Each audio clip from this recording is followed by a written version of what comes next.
Mommispace, a place where you can remember who you are in the midst of it all. This podcast gives moms of all stages a voice to share their experiences and the truth that there is no right way to mom. Here we go. Here we go. The arms that hold you now bring a fire.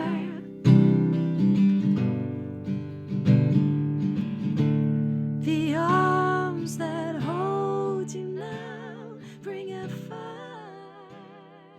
Hello, welcome back to Mommispace. This is Bree, and I am happy to welcome you to the last episode of Season 2 featuring foster care and adoption. And you might need a tissue. I feel like I've said this every time. You might need a tissue, but it's these real amazing stories about mamas who have given their lives to children who need homes. So I don't know about you. I just get super emotional. So it's just a little warning ahead of time. If you're new, welcome to this space. Yeah, just welcome. Welcome.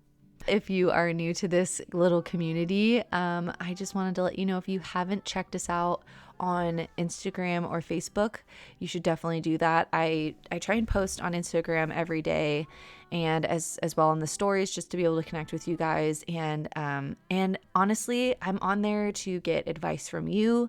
Oftentimes I'm asking questions about how to raise my own child, so I could use your advice on those kinds of things. But also something exciting I've started. Every Thursday I'm going to do a giveaway featuring an item that is for moms or kids that have either been recommended by you or different past guests on the podcast. So you'll definitely want to get in on those deals. This week happens to be miracle cookies for your breast milk supply. So those of you who are nursing, you're definitely going to want to check that out. If you listen to this after it's posted, just go back and search for the picture of the cookie and just go check out Miracle Milk cookies anyways, because they're amazing. Okay, so last thing is I did something last month where I put out a bonus episode featuring JJ Heller, who is a singer-songwriter and mama of two. And this was a really special thing for me because I am pursuing music during my motherhood journey as I can, how I can, because it's something I'm very passionate about, and I want to be able to display to my daughter that it's possible to pursue the things you love while raising your family. So I am also doing another episode similar to that towards the end of this month. So just keep an eye out for that. It's selfish on my part because it's real life experience stories for myself in this stage of life. But it's also applicable to any of you who have a passion, something you're excited about, but are kind of nervous about stepping out in. These are people who have gone there and are doing it and can give you some real good advice. So be looking out for that. And with that, let's dive in to the last episode of season 2. Here we go.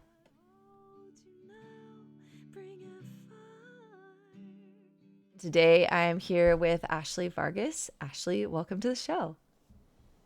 Hello, thank you. Yes. I'm excited to be here. A little nervous, but excited. I'm so excited to have you. We actually met a long time ago at Crossroads Church, and I have been so happy to be able to follow you on Instagram and kind of get updated with your life. And we got in contact to see about you sharing your motherhood journey as far as with foster care and adoption. And I'm so excited to hear all that you have to share with us on that subject. So before we kind of dive in, though, would you just tell us a little bit about yourself, where you guys are located, and what daily life looks like for you guys right now? Yeah, so hello, my name's Ashley. We currently live in the Pacific Northwest, moved up from SoCal like 5 years ago. We just bought our first home in Vancouver, Washington, which is right on the border of Portland. I am a stay-at-home mommy of 2 now, which sounds absolutely crazy to say after our journey. And my husband is amazing, best man I've ever met, and works his butt off for our family so that I can stay home. And I'm so thankful, and we're so super blessed. It's amazing. Love it. Awesome. Okay, well, why don't you go ahead and tell us kind of an overview of your motherhood journey, your story, and if foster care plays a big part in that, like just you can kind of go as one whole lump if you want. That sounds horrible, One, lump. okay, yeah, like, like, no, we can Just share the story because of your it's a mom life. yeah, I'm like, it's definitely all intertwined. Love it. Yeah, so me and my husband, Tim, got married, it'll be 9 years ago this coming July. Lived in SoCal, living paycheck to paycheck, never ever thought we'd be able to even afford to have kids with how much daycare costs and how much we were making. Um, and then just a bunch of different life stuff happened. I was in treatment for an eating disorder for a while in Oregon. Fell in love with it. He came up here to visit. We spent a weekend in Portland. He loved it, so we moved up here. Um, the cost of living was way down.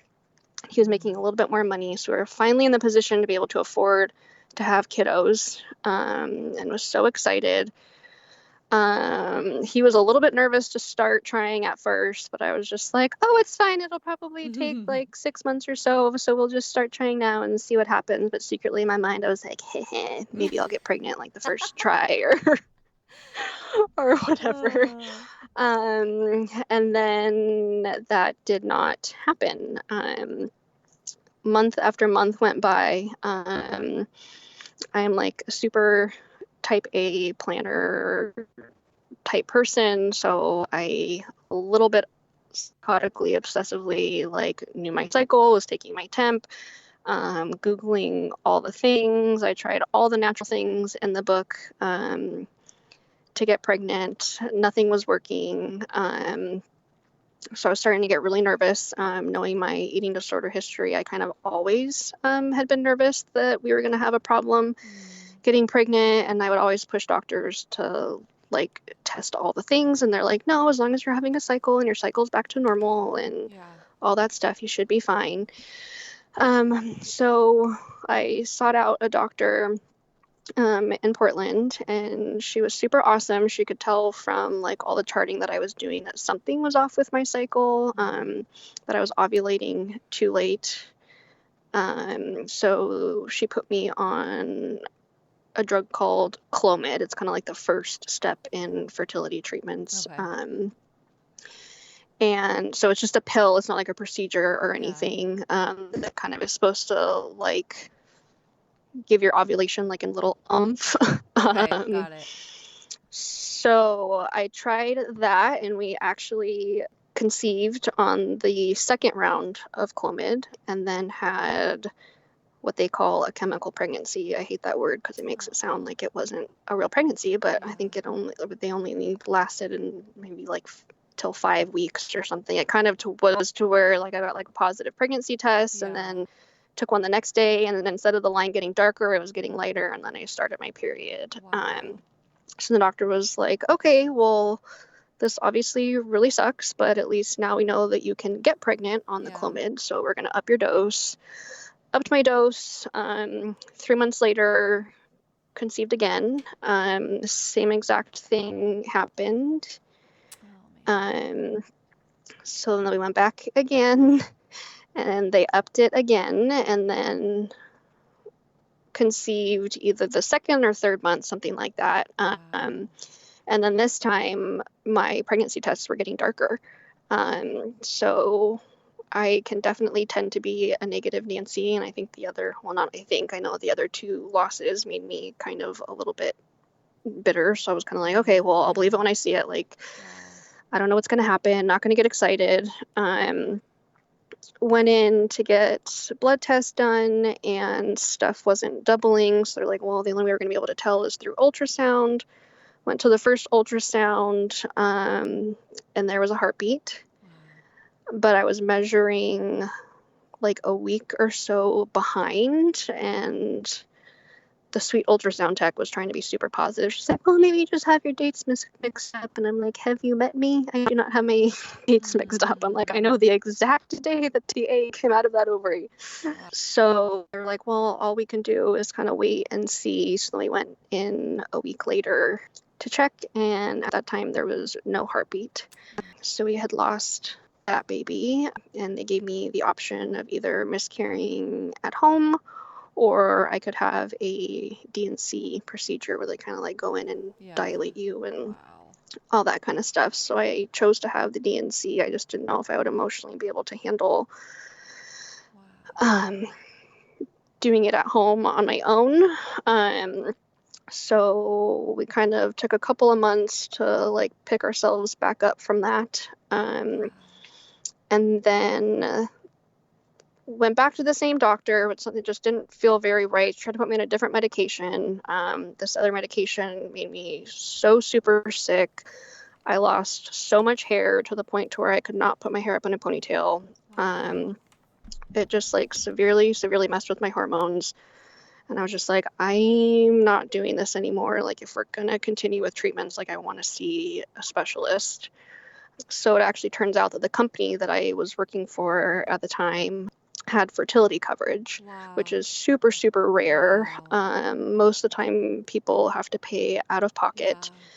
So I technically could have gotten like almost an entire round of IVF covered. No way. Yeah.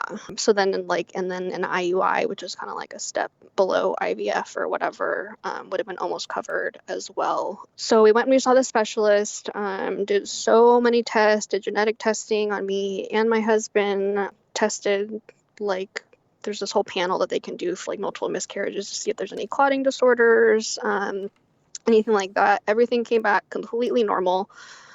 And it was one of those things where I was almost hoping that something would come back. I'm like, can you please just tell me that like something's wrong with my thyroid, or I have a clotting issue, or something, so that we can find something and fix it, and that I can know that this will eventually work out. And everything just came back as unexplained infertility. And we had always said that we would not do IVF because of my miscarriages. It's not at all like nothing. Like for people that do, it's not like we like are against IVF by any means, but we just know that we had so many miscarriages, and I was like, I'm not going to spend 10 grand on IVF to potentially have a miscarriage. So we were going to do some of the less invasive stuff in IUI. We were all set up for that, but we had gone to the doctor in like September. So by the time they did all of like the testing and everything, it was October. And I was like, I really don't want to do this over the holidays. Like, one of my previous miscarriages was like over like Thanksgiving, Christmas time. And then both of our birthdays are in January. I had another miscarriage that happened in January. I was like, I really just want to come back after the new year, and we'll start then. So that was our plan.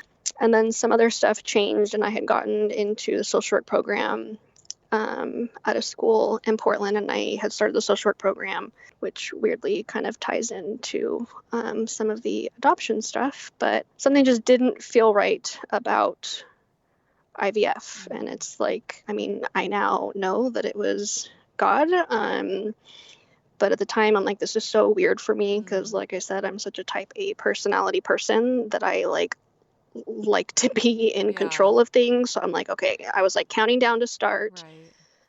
Like, we had the coverage for it, we had everything, and something just didn't feel right. So then kind of backing up, like when me and my husband had met, we had always talked about adoption. My mom and her sister, my aunt, were adopted. A little bit later, not later in life, but it wasn't like infant adoption or anything. I think they were adopted. It was kind of almost like a foster care situation. But yeah, so, and I had some like trauma stuff with I call him biological father. It's weird because I don't have contact with him. I haven't seen him in about 10 years. So I've always had like a very different, I guess, view of family.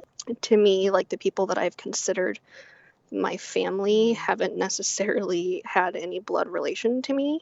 So we had always talked about adoption, but we had always said, oh, we'll have a couple of our own kids first. And I'll come back to own kids, because now that's like a term that I like cringe over.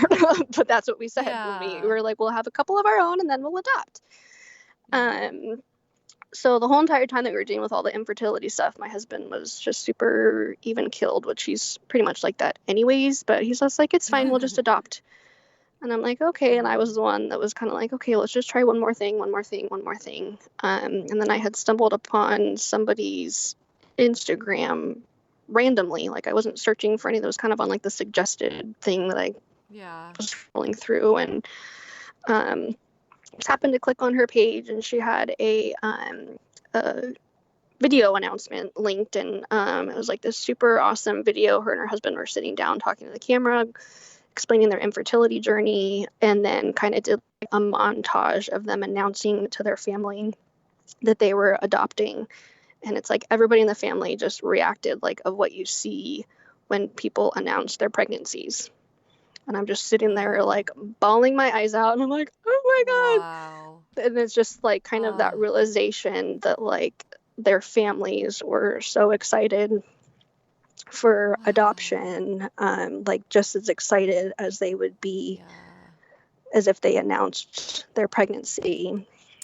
So I called my husband. I was like, I think I want to adopt. And he's like, okay, yeah, that's what I've been saying for months. So I was like, okay.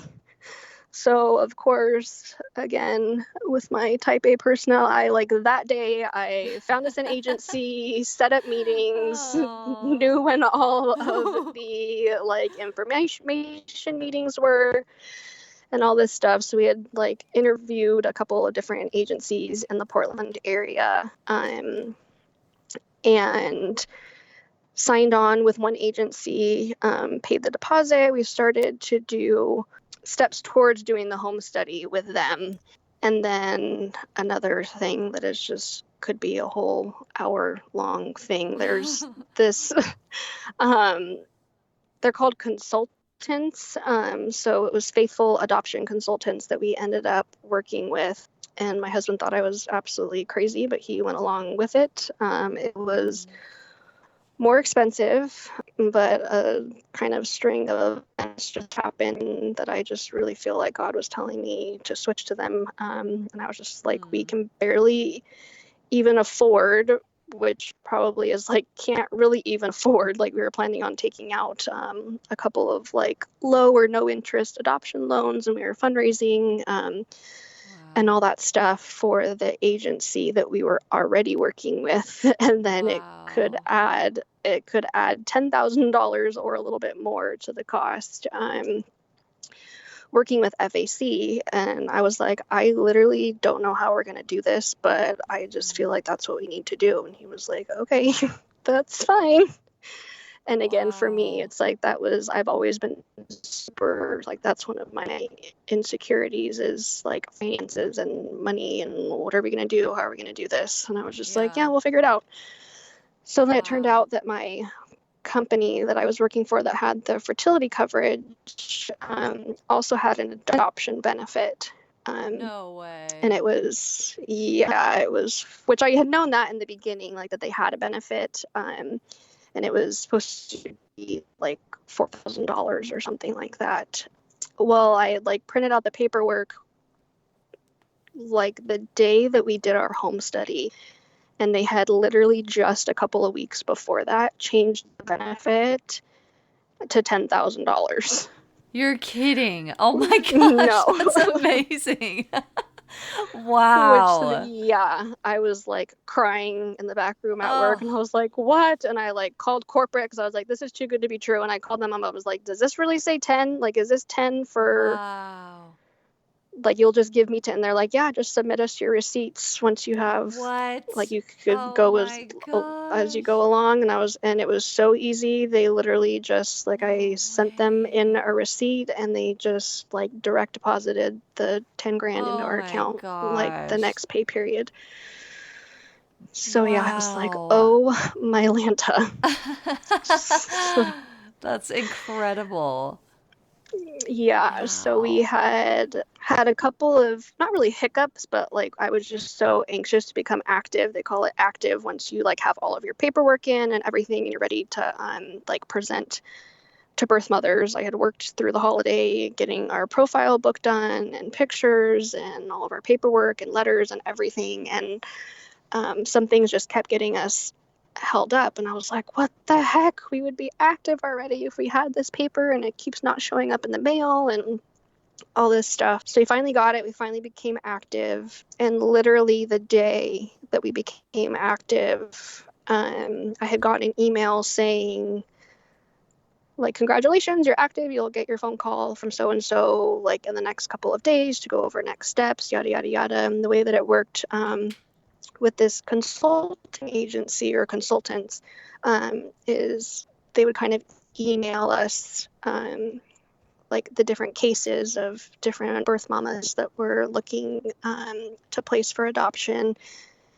And then we would say, like, yes, you can show our profile or different stuff like that. So within that same email, like right after it, was another email about a birth mama and some of the information and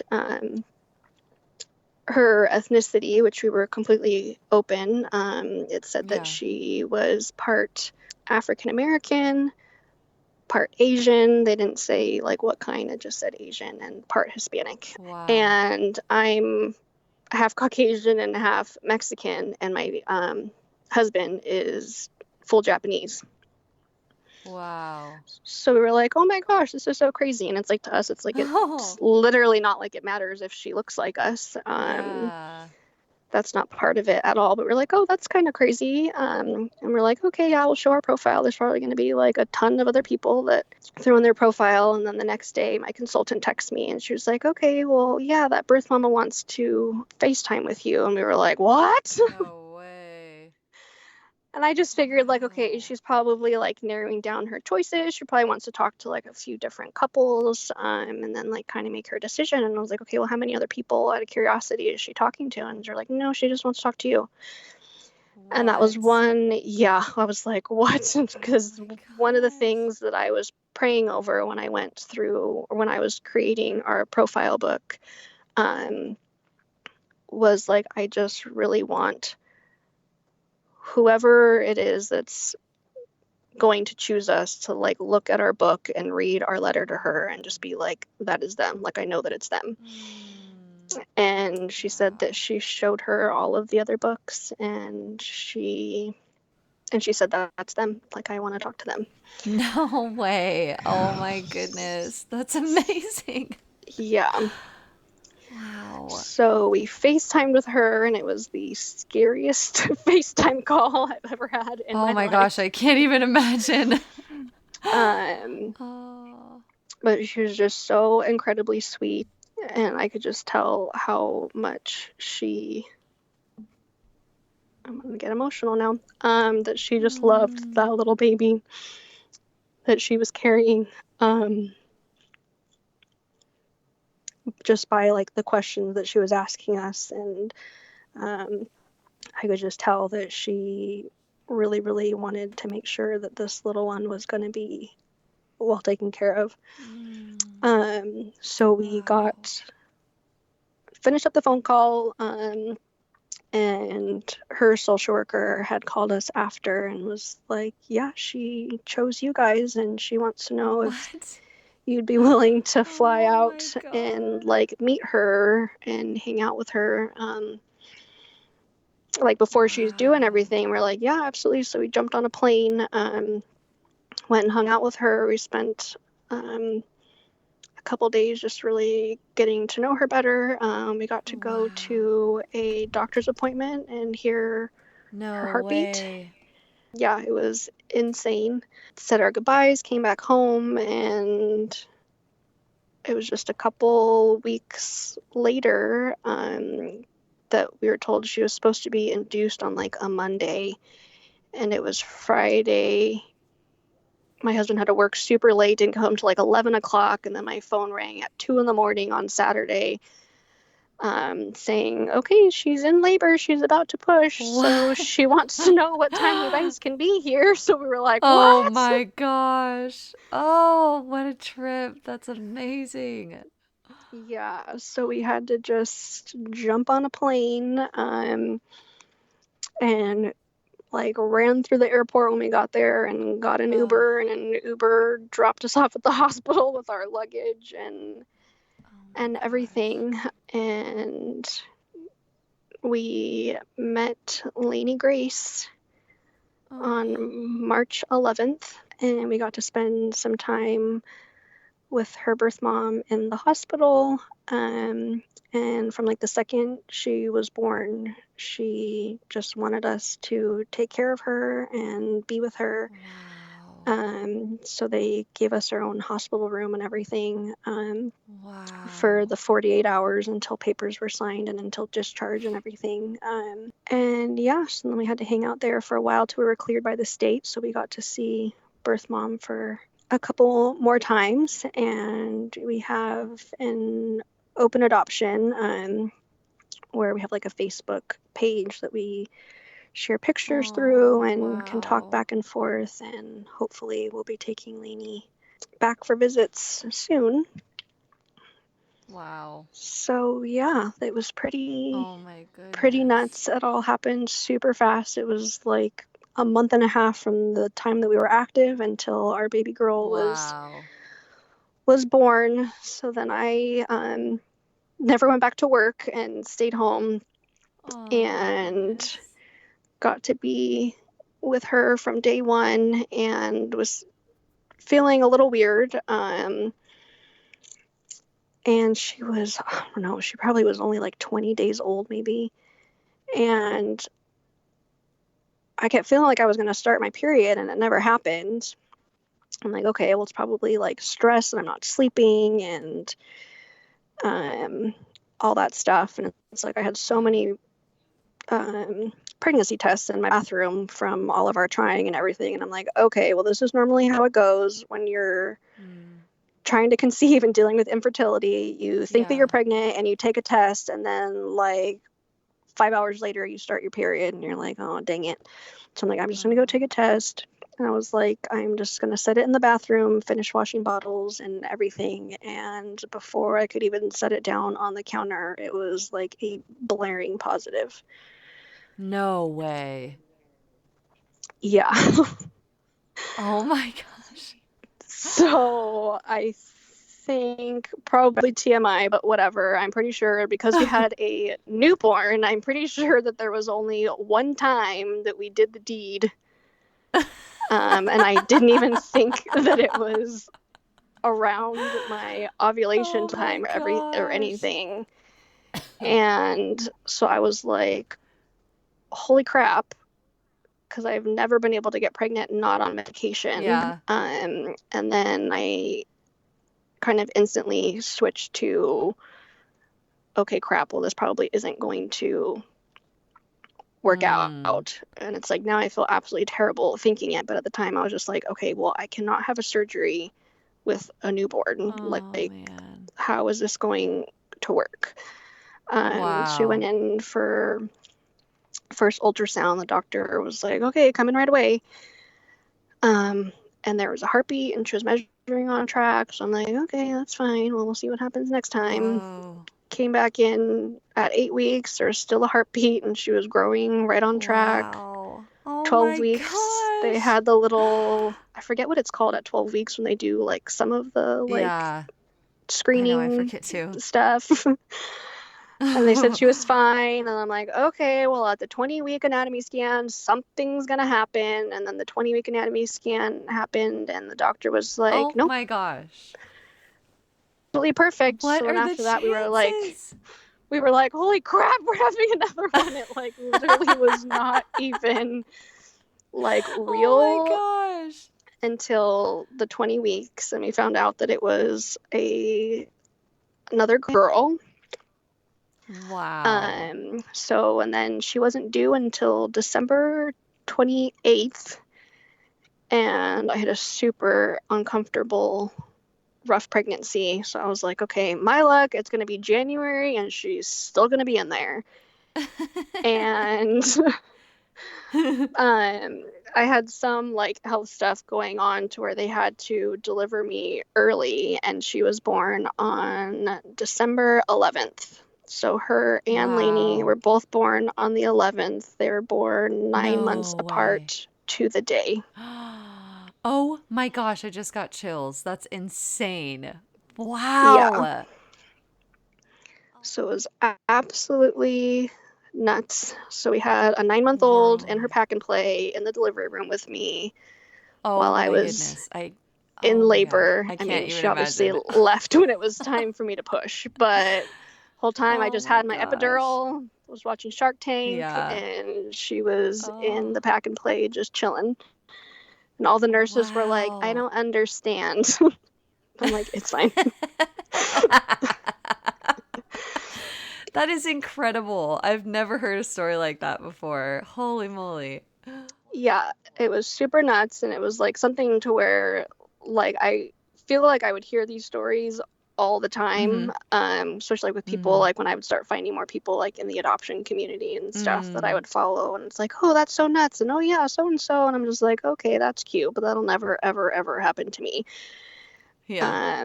And I feel like God was just like, Gosh, no kidding. It's like it almost seems like something to like jump started in your body, like as soon as you got Lainey, almost like, oh man, that is no, yeah, crazy. it was absolutely insane. And it's just one of those things, to where it's like I actually felt a lot of shame about it and didn't even tell my husband until I think like after the fact, that I just through that whole experience, like I just remember even having the thoughts of like, is God even real? Like if he's Mm, real, like why sure. do we have to go through all of this? It's like I've already been like the first half of my life was already like eating disorder and abuse and trauma and all that kind of stuff. And it's like I figured that that was going to be like my thing. And Yeah. I was on the other side of it. So then when that stuff started happening, I was like, man. And I feel like when I finally kind of just like gave up and surrendered to him Mm, and was like, I'm not going to control this anymore. I'm not going to anything. I like, this is what he did. So oh it's like my I feel like gosh. now, like anything that were to ever happen in my life, like I don't feel like I would ever be able to doubt God again. Um, Wow. it's like I just know that He was working the entire time. There was just so many things in our story that, like you said, give me chills. Like after the fact, when I think about it, like I was even at like an infertility retreat, that was like super amazing and super healing for me. And I had a layover. Oh yeah, Lainey was born in Dallas. She's from Texas. So my layover was in Dallas, and I was like running through the airport trying to catch my connecting flight back home Oh from my Nashville. gosh. Oh my And gosh. that literally Wow. was like, it was a couple of months before we had like become active. So it's like I came to the realization after we were matched that Yeah. like Lainey's birth mama was pregnant, just like down the street, Oh my waiting to goodness. choose an adopted family. And I was like, so then like a couple of months later, we were running through that same exact airport to go to Wow. the hospital. And I was just like, holy cow. That is amazing. Like all of the different pieces connected. And I love, thank you for one, for sharing that. That's a huge and vulnerable story. But it's just so amazing to see, like, and hear, and to be able to, like, receive the testimony of what you've walked through, like, on this side. Like, I'm tearing up, like, listening to your story. It's just Oh, incredible. And I'm so thankful, like, because I know that there are a lot of moms, like probably even within this community, that have walked through infertility or walked through, those similar hardships. And so I'm just so thankful to be able to like talk to people like you who are on the other side and can say like it works out, like, and it's going to be okay. And yeah, I'm just humbled. Seriously, thank you. oh, thank you. Yes. Yeah, I remember how like dark and lonely it felt being in infertility. It just feels like it's something that not very many people really talk Yeah. about. And I don't know why it was that I really felt weird even talking about it or didn't want to talk to it. I think I Sure. didn't want like the sympathy or the, oh, or have you Yeah, tried this? yeah. And I'm like, oh Yeah, no, didn't totally. think of that. Oh, for real. I'm like, Wow. I've only spent thousands of dollars, but Yeah, yeah. that's a good idea. Uh, um, Sorry, I oh my forget that we're gosh. like recording No, this. I love it. I love it. Uh, Seriously, that's that's great. but yeah, but it's Oh. like super, it can be super lonely. So yeah, I remember that was like one of the things that kind of like got me through was like hearing um, different people's stories, and that was always an encouragement to me. So now I Yeah. feel like, I mean, I'm typically always super like obnoxiously open about stuff, but even more so now. Yeah. I'm like, hi, nice to meet you. I had an eating disorder and I dealt with infertility. Oh, you don't want to know that? Okay, that's fine. Sorry. Oh my gosh, Too soon? that's the best. Oh, but we need more of that in our lives, I think. Like, I just so appreciate that, like, openness. It's so good. Oh, man. We've always talked about doing foster care as well. It just wasn't something that I was sure if I could handle emotionally when we were going through the adoption process the first time. Because I know a lot of times people will be like, "Oh, we'll just adopt from foster care," but Mm, the goal of foster care is always reunification with the birth family. mm, Um, so I wasn't sure if I would be able to emotionally deal with that goodbye after all of our losses. So now having our two kiddos, it was a few months ago, and I just really felt the Lord tugging on my heart again about foster care, and kind of the same way with adoption, where stuff kept on popping up mm. on social media or TV about adoption, stuff kept popping up about foster care. Um, Brought it up to my husband, and he was like, "Yeah, we'll do it, but like we have two infants right now, or we have two toddlers," and I'm like, yeah, I know. So I had happened to like hear a podcast that was about foster care, and it was like, when is the right time? It's never the right time. And the guy Yeah. had two like toddlers, and he did it. So I like sent it over to my husband, and he listened to it, and he's like, well, thanks, that was convicting. So he was like, yeah, let's do it. So I was like, okay, our car's too small. So the next day, he works at a car dealership. So the next day, he brought home a new car Oh my gosh, no that we way. can put an extra row in, so we could fit an extra car seat if we No needed to. way.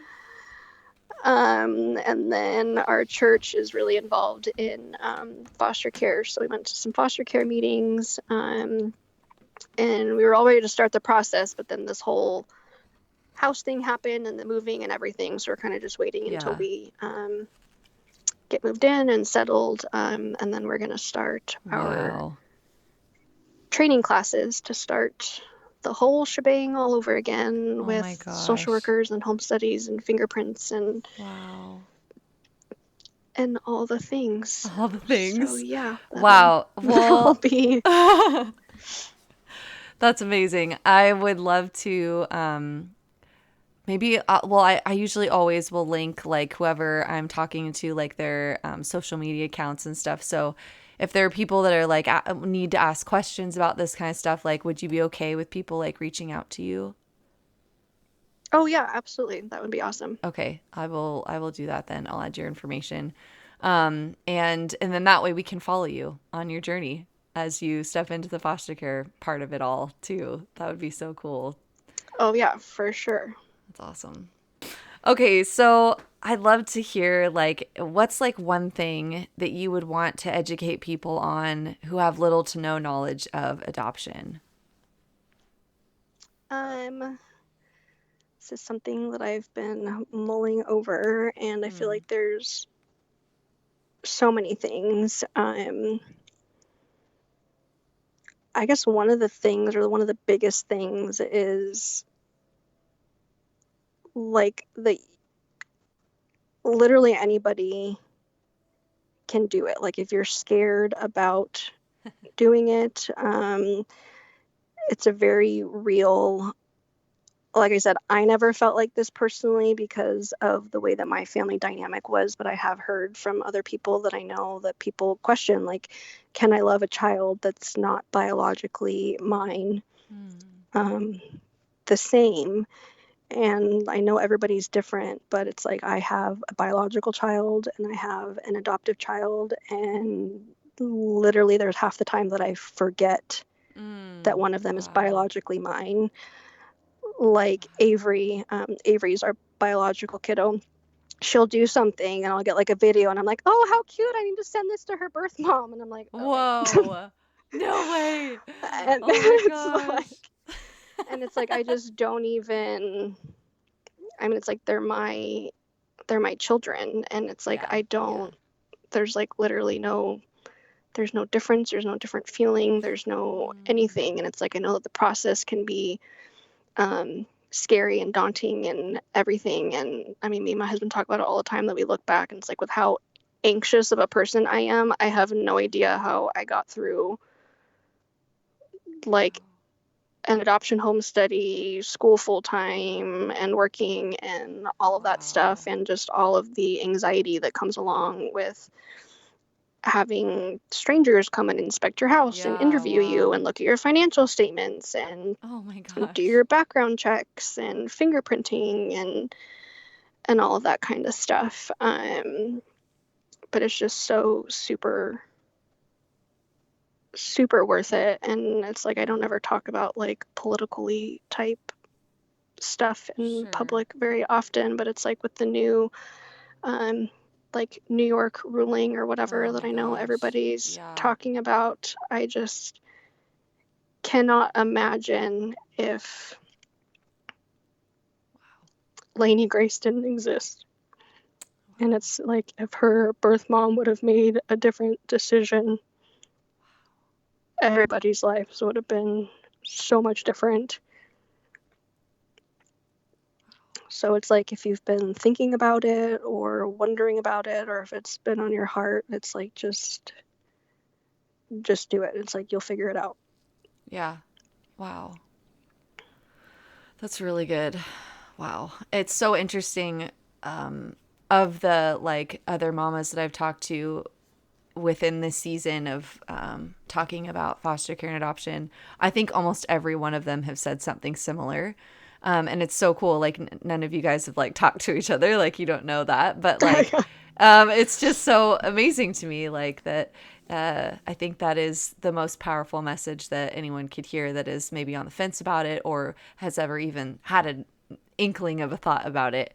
That it's possible and it's you can do it and you don't have to be perfect and to go for it. So, yeah, I love that. Thank Yeah, you. absolutely.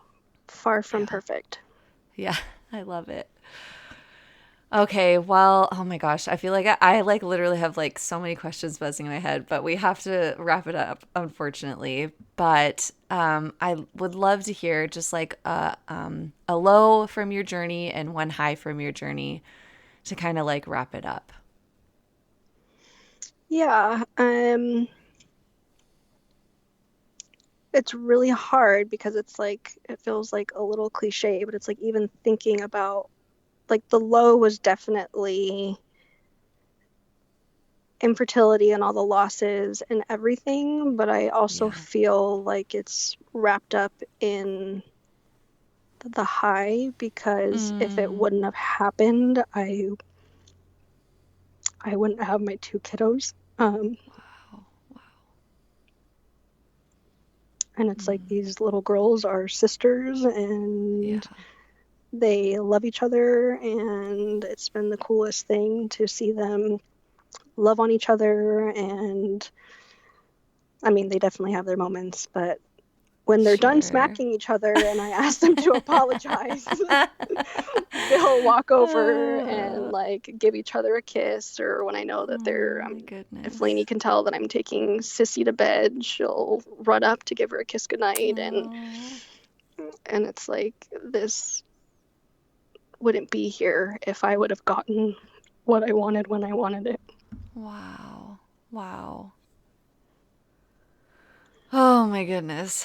Ashley, thank you. Thank you. Thank you. Thank you for Yeah, thank taking you. the time to share your heart and your amazing, humbling story with us. I'm so, so grateful. Seriously.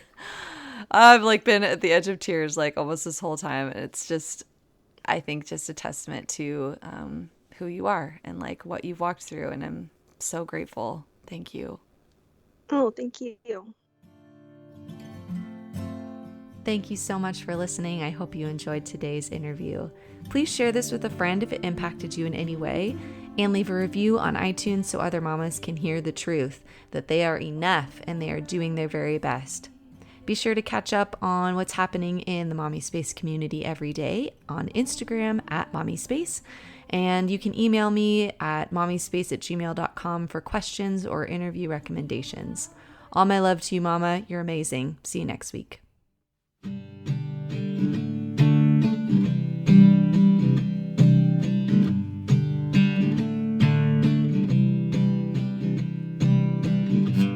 Your belongings in a bag,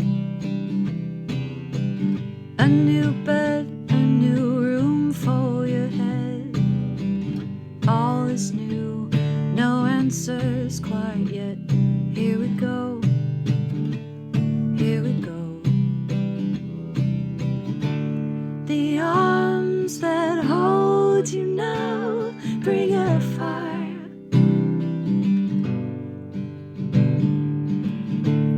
The arms that hold you now bring a fire.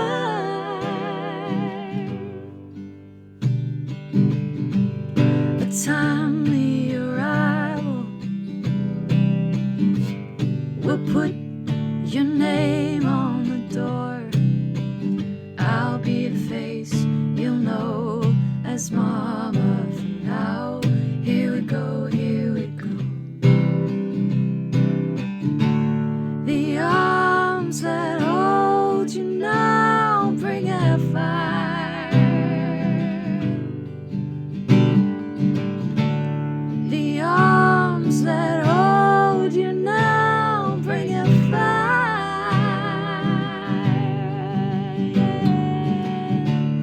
The arms that hold you now bring a fire. The arms that hold you now bring a fire. And I won't let go if you won't let go. We're here right now together. You are mine and I am yours. We choose each other.